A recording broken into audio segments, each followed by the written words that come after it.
अल्लाह रब्बुल इज़्ज़त के फजल व करम से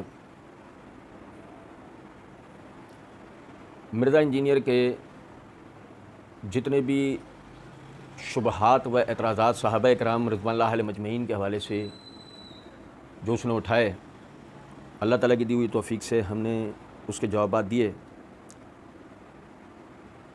मिर्ज़ा जी ने सन 2017 में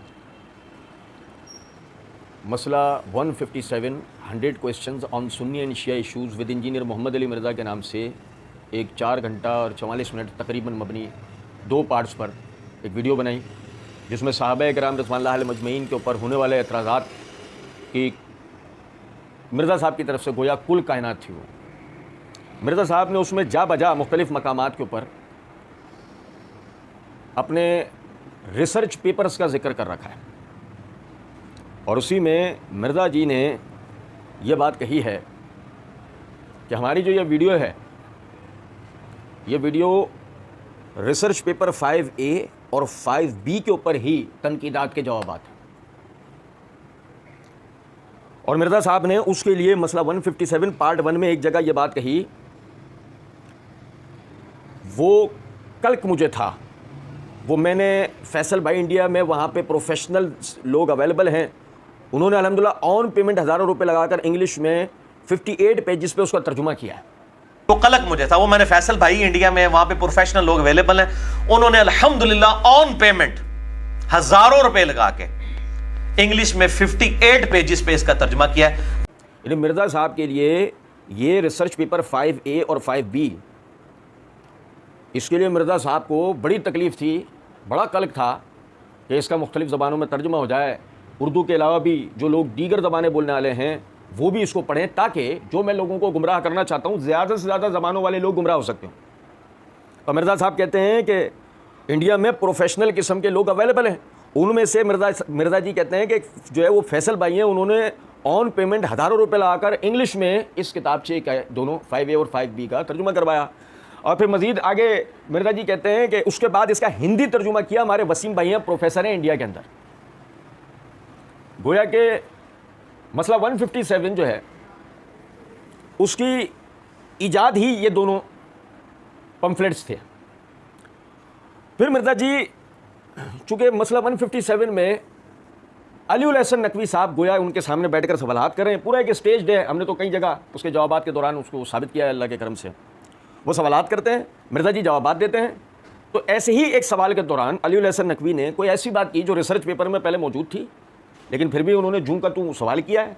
मिर्ज़ा साहब पार्ट 1 में ही ये सवाल होता है और जवाब देते हैं, मेरे भाई आप ये पम्फलेट पढ़ते नहीं, ये समंदर है, ये समंदर है। और मजीद कुछ जुमलों के बाद कहते हैं, इसमें सब कुछ डाला हुआ है मैंने, इसमें सब कुछ डाला हुआ है मैंने। इसका मतलब ये हुआ, अगर मिर्ज़ा साहब की राफ़ज़ियत में देखा हम किस्से कहानियों में पढ़ते सुनते हैं, जादूगर की जान जो है ना तोते में होती है, पढ़ते ना। मिर्ज़ा जी आपको तो पता ही है ना, हमारी झेलमी राधा ये भी एक जादूगर है, रस्सियाँ फेंक कर इज़ारबंद फेंक कर दिखाती क्या है, सांप। तो इसकी जान कहाँ है? इन पम्फलेट्स में। समझ रहे हैं बात का मतलब है नहीं? तो अल्लाह ताला के फजल व करम से ये रिसर्च पेपर 5A और 5B का भी आज से इंशाल्लाह ये जवाबात का सिलसिला जो हम शुरू कर रहे हैं। सन 2015 के अंदर रिसर्च पेपर 5A ये शायाशुदा है, यहाँ लिखा है 24 अक्टूबर 2015 10 मुहर्रम उल हराम 1437 हिजरी। और बड़ी अहमियत के हामिल बात है कि 10 मुहर्रम उल हराम को इसकी इशात, ये बड़ी अहमियत के हामिल बात है। गोया कि मिर्ज़ा साहब ने जहाँ से राफ़ज़ियत की इब्तिदा होती है वहीं से अपने पम्फलेट के इब्तिदा की है। बहरहाल, अच्छा, मिर्ज़ा साहब ने इसका उन्वान रखा है रिसर्च पेपर 5A का, राफ़ज़ियत, नासबियत और यजीदियत का तहकीकी जायज़ा। भाईजान, राफ़ज़ियत, नासबियत और यजीदियत का तहकीकी जायज़ा, ये इसका उन्वान रखा है। अच्छा, फिर एक बात गौरतलब है, अगर जब तहकीक की बात की जाए तो लाजमी सी बात है माखज़ उसके लिए क्या होते हैं। मैं मिर्ज़ा साहब की ज़बानी फ़िल वक्त आपको सरसरी बता रहा हूँ, आगे हम इंशाल्लाह इसके ऊपर तफसील पढ़ेंगे। मिर्ज़ा जी ने उन माखज़ की तफसीलात बताई हैं कुरान और उसकी तफसीर यानी सही हदीस, इजमाए उम्मत और क़ियास या इज्तिहाद। तफसील हम आगे पढ़ रहे हैं, ठीक है। तहकीक के जो माखज़ हैं वो ये हैं, लेकिन मसला ये है राफ़ज़ियत, नाज़बियत और यज़ीदियत ये इस्तिलाहात हैं, ग्रोही इस्तिलाहात। क्या हैं? ग्रोही इस्तिलाहात हैं। और हमें ये बात समझनी चाहिए कि इस्लाम अपने इब्तदाई दौर में ग्रोही फ़िरका वाराना तासुबात का शिकार था ही नहीं। लिहाजा जिस दौर में कुरान और सुन्नत, इजमा उम्मत में पहला इजमा यानी इजमा सहाबा और उन्हीं के इज्तिहादात मनकूल व मरबूत हुए, सुने ज़रा बात, लाजमन अकल व नकल का तकादा यह है कि ये इस्तिलाहात, ये ग्रोही इस्तिलाहात उस वक्त में तो मौजूद नहीं हो सकती। हो सकती हैं? नहीं हो सकती। लाजमन फिर ये ग्रोही इस्तिलाहात जो हैं ये बाद की तवारीख के अंदर होंगी। तारीख की जमा तवारीख, ये बाद की तवारीख में होंगी।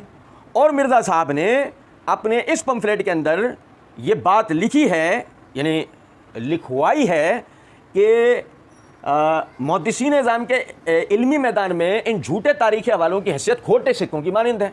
जिसका मतलब यह है कि मिर्ज़ा साहब अपने इस पम्फलेट के अंदर तारीख़ी हवाला जात का इस्तेमाल नहीं करेंगे। कुरान, हदीस, इजमाए उम्मत और इज्तिहाद पर मबनी ये pamphlets 5 research paper 5A 5B होगा, ऐसे ही ना। लेकिन क्या कर सकते हैं इस बात पर कि यहीं इब्तिदा से ये बात समझ में आ जाती है कि बग़ैर तारीख़ी माखज़ के या बग़ैर मुहद्दिसीन या खुसूसन उलमा उसूलियीन के अक़वाल नकल किए बग़ैर आप राफ़ज़ियत, नाज़बियत या बक़ौल आप यज़ीदियत का तहकीकी जायज़ा पेश कैसे कर सकते हैं? यह तक आप बात समझे या नहीं? अब मसला यह है कि अगर मिर्ज़ा साहब अपने पम्फलेट के इब्तिदा ही इन ग्रोही इस्तिलाहात की तारीफ़ बयान करने के लिए मुहद्दिसीन के अक़वाल दर्ज कर देते या मुअर्रिख़ीन के अक़वाल दर्ज कर देते या उलमा उसूलियीन के अक़वाल दर्ज कर देते, तो मसला यहाँ यह आ जाता है कि मिर्ज़ा जी अपने हवारियों को, अपने मुक़ल्लिदीन को बाबा परस्ती कहकर उन्हीं मुहद्दिसीन व मुअर्रिख़ीन से तो हटाते हैं। कुछ बात आ रही है समझ में या नहीं? इसलिए मिर्ज़ा जी की मजबूरी है कि उसके लिए मिर्ज़ा जी अपनी बात तो कर सकते हैं, आइम्मा इकराम, मुहद्दिसीन इज़ाम व मुअर्रिख़ीन की कोई बात कर सकते, तो मिर्ज़ा जी अपने पैर पर कुल्हाड़ा नहीं मारेंगे, बल्कि ऐसा करके मिर्ज़ा जी अपने पैर का कीमा ही बनवा देंगे। कुछ बात आ रही है समझ में नहीं? बाहर। अच्छा जी, मिर्ज़ा जी कहते हैं कि राफ़ज़ियत, नाज़बियत और यज़ीदियत का तहकीकी जायज़ा। अब ज़रा आगे आप सुने, मिर्ज़ा जी कहते हैं कि राफ़ज़ियत, अब ब्रैकेट के अंदर यानी कि एक ब्रैकेट में राफ़ज़ियत, नाज़बियत और यज़ीदियत का तहकीकी जायज़ा, ये उन्वान आ गया है, ठीक है। और नीचे ये राफ़ज़ियत की तारीफ़, ये नाज़बियत की तारीफ़, ये यज़ीदियत की तारीफ़ आ रही है, हम इसको पढ़ेंगे। अच्छा, लेकिन अब मैं एक चीज़ आपको और बताऊं कि ऊपर एक इबारत है, इबारत ये है, ये यहाँ से भी आप भाइयों को नज़र आ जाएगी और जिनके पास है पम्फलेट वो इसको समझ सकते हैं। यहाँ लिखा है कि फ़िरका वारियत से बचकर सिर्फ कुरान और सहीहुल इस्नाद अहादीस को हुज्जत व दलील मानने और झूठी, बेसनद और ज़ईफ़ुल इस्नाद तारीख़ी रिवायात के फितनों से बचने वालों के लिए। इस इबारत में, यानी इस इबारत में मिर्ज़ा साहब ने कितनी ईमानदारी दिखाई है, मतलब ये उसूल लिख कर कि मिर्ज़ा साहब ने इस पम्फलेट को कुरान और सहीहुल इस्नाद अहादीस पर मबनी यानी दलाइल से मुरतब किया है। अब मिर्ज़ा साहब इसमें कहाँ तक साबित रहे, साबित कदम रहे, वो इंशाअल्लाह हम आपको आखिर के अंदर बयान करेंगे। यानी कि इब्तिदाई इबारत जो कि बिस्मिल्लाहिर्रहमानिर्रहीम से भी ऊपर लिखी गई है, जाहिर है कि मिर्ज़ा साहब की नज़र में बिस्मिल्लाह से भी ज़्यादा अहमियत इस इबारत की थी। कुछ बात आ रही है समझ में या नहीं? तो बिस्मिल्लाह से पहले लिखी गई जो इबारत है उसका जवाब हम कहाँ देंगे? आखिर में, और बताएंगे कि मिर्ज़ा साहब ने कितनी ईमानदारी और दयानतदारी का यानी इस इबारत को लेकर मुजाहरा किया है। अच्छा जी, अच्छा अब देखें, मिर्ज़ा जी कहते हैं बिस्मिल्लाहिर्रहमानिर्रहीम वस्सलातु वस्सलामु अला रसूलिल्लाह व अला अज़वाजिही व आलिही व अस्हाबि अजमईन इला यौमुद्दीन। अब मिर्ज़ा साहब ने बिस्मिल्लाह पढ़ के सलात व सलाम भेजा है अल्लाह के रसूल पर, उनकी बीवियों पर, उनके अहले बैत पर, उनके असहाब पर। गोया कि मिर्ज़ा जी असहाब रसूल पर सलामती की दुआएं भेज रहे हैं ना। अब जिन असहाब रसूल पर वो सलामती की दुआएं भेज रहे हैं, इस पूरे पंफलेट का मां हासिल यह है कि उन्हीं के ऊपर वो तनकीद का दरवाज़ा खोलेंगे। कुछ बात आई समझ में नहीं? ये बिल्कुल उस तरह है कि शैतान आपको आयतल कुर्सी बताए। ये बिल्कुल उस तरह है कि इस कहने पे मत जो नहीं, आप देखो उसी पंफलेट की इब्तिदा जो है उन्होंने क्या सहाबा पे सलामती भेज कर नहीं की। ये बिल्कुल उस तरह है कि जैसे अबू हुरैरा रज़ी अल्लाह तआला अन्हु को शैतान ने, तो क्या उससे शैतान साहिब फजीलत हो जाएगा? ये कहा जाएगा नहीं शैतान तालीम कर रहा है आयतल कुर्सी की, बड़ा अच्छा काम किया उसने। अब्बू अब्बू रहेंगे और बेटा बेटा रहेगा।